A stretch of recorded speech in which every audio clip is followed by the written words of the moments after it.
If you're in the market for a good, completely pointless political conversation on Facebook, here are a couple tips for making sure it goes smoothly. Number 1, use polysyllabic words regardless of whether or not you know what they mean. Now, this is a time when a thesaurus really comes in handy. For instance, if you want to talk about rights, but you've used the word rights too many times, just search rights.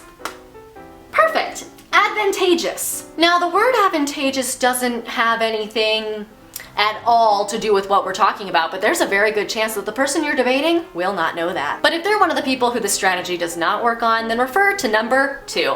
Using emotionally charged words. Freedom, liberty, dignity, power, bald eagles. I mean, it's always kind of worked before. Step number 3, engage with total strangers. Think about it. As fun as it is to debate your high school ex-boyfriend about abortion, it would be even more fun to have the same conversation with your mom's second cousin. There have been a lot of scientific studies that prove that people are very likely to abandon their long-held personal beliefs if someone with whom they once shared macaroni salad at a family reunion makes a compelling point in a Facebook post. Or maybe there's no studies to that effect at all. I don't know. Freedom, bald eagles. Tip number 4, I think. Make sure these conversations seep into other areas of your life. It's sort of fun to go back and forth with strangers about foreign policy when you're on your lunch break and looking at your computer with nothing to do, but imagine how much more fun it would be to think about it all night. I know the doctors are always saying that humans need sleep, but a little known fact is that we also need 6 to 8 hours per night of rehashing old conversations and thinking of a comeback to that girl we went to camp with. Because frankly, what Susie from 7th grade drama camp thinks